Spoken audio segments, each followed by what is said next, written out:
अभी मेरी शादी को 2 महीने ही हुए थे कि मेरे पेट में हरदम दर्द रहने लगा था।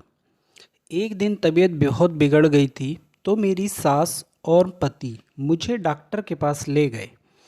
डॉक्टर ने चेकअप किया तो उसकी बात सुनकर मेरे सर पर आसमान टूट पड़ा था।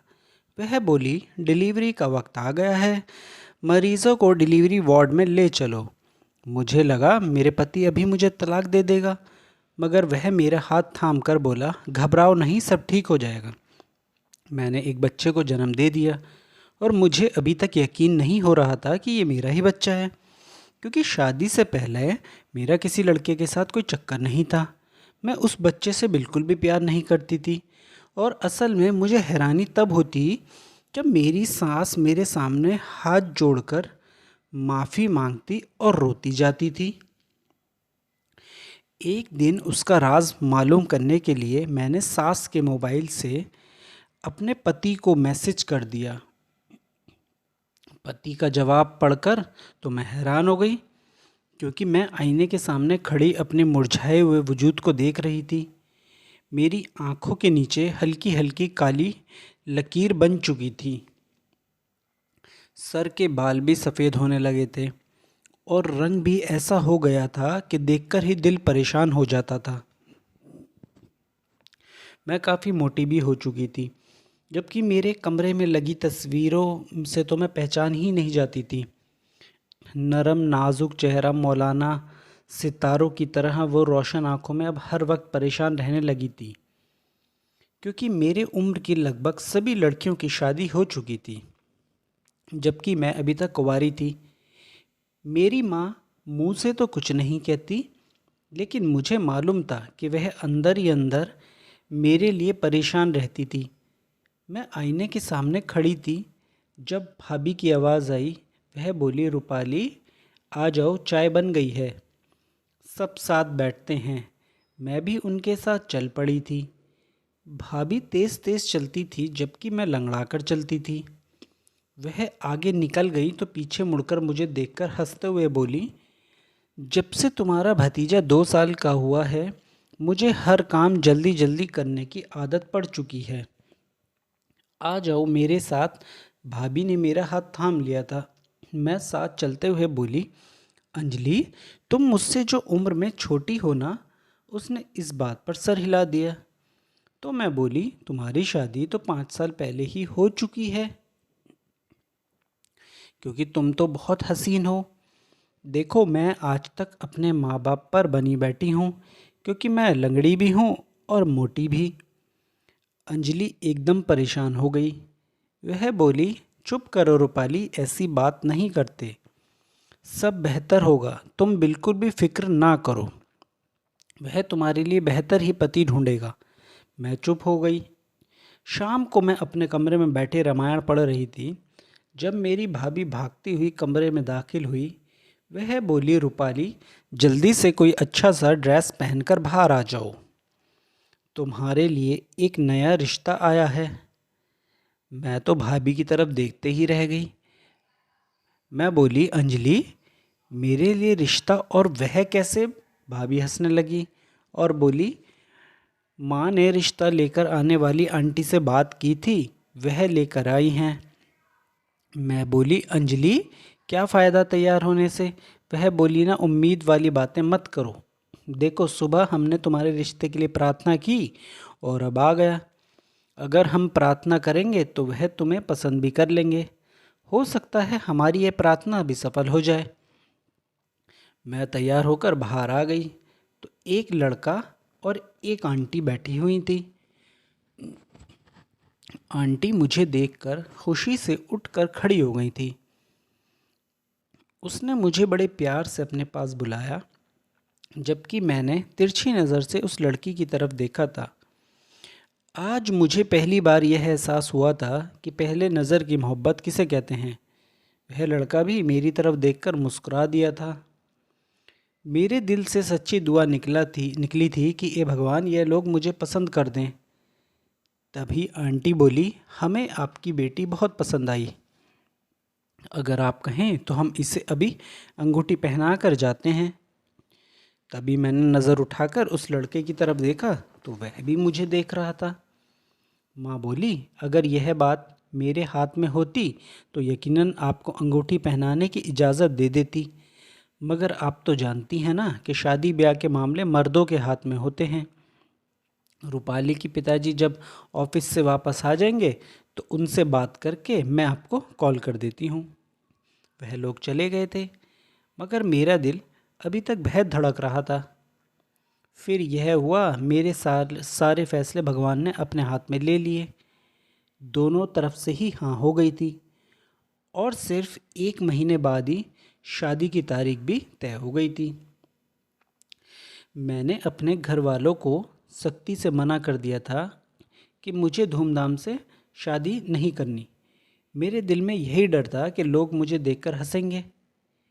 मेरे घर वालों ने भी मेरी इस बात को मान लिया और बिल्कुल वैसा ही किया जैसे मैंने कहा था। घर वालों ने शादी के जोड़े में मुझे विदा किया था और मैं रोहन की दुल्हन बन चुकी थी। मैं बहुत खुश थी। थोड़ी देर बाद ही रोहन भी कमरे में आ गया था। वह भी खुश लग रहा था। उसने मुझे मुंह दिखाई रस्म पर अंगूठी पहना दी और बोला, रूपाली, मैं आज बहुत खुश हूँ कि तुम मेरी ज़िंदगी में शामिल हो चुकी हो। जबकि मुझे अभी तक इस बात पर यकीन ही नहीं हो रहा था।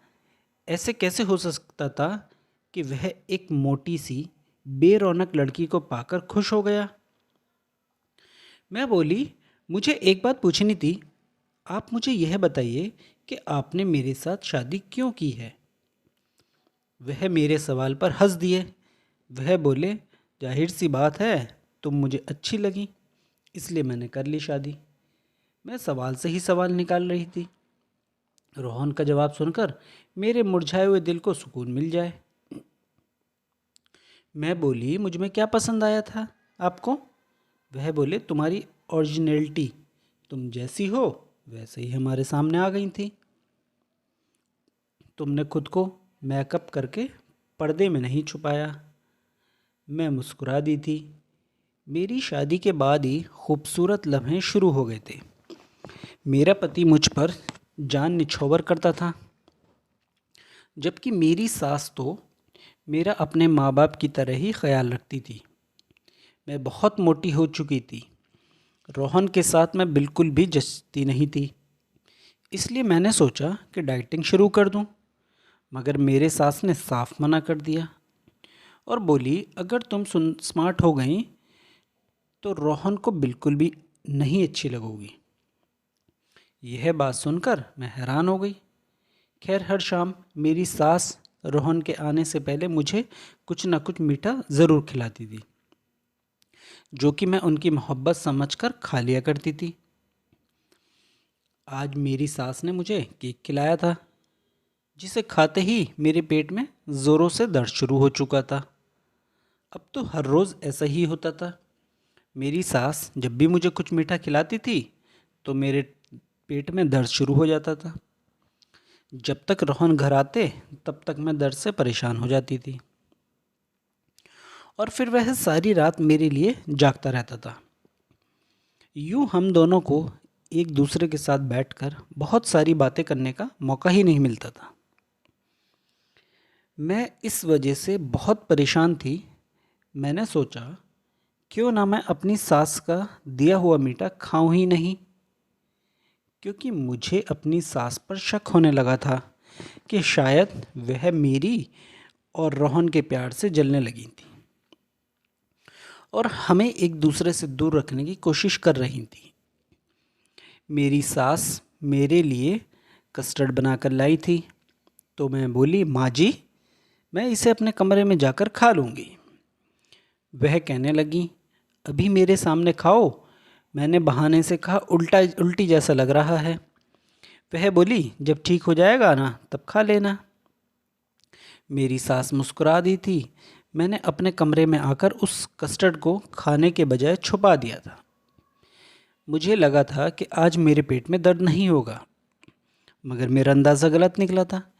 मेरे पेट में दर्द शुरू हो चुका था और आहिस्ता आहिस्ता वह बढ़ने लगा था। मैं दर्द से कराहने लगी थी। मेरी सास मेरे कमरे में भाग कर आई और बोली। मैं रोते हुए बोली, रोहन को बुला लो, मेरी तबीयत बहुत ख़राब है। तब तक रोहन भी आ चुके थे। उन्होंने मेरी हालत देखी, वह जल्दी से मुझे अस्पताल लेकर गए। मेरी सास मुझे दिलासा देती रही। अस्पताल पहुंचकर मुझे इमरजेंसी वार्ड में एडमिट कर दिया गया।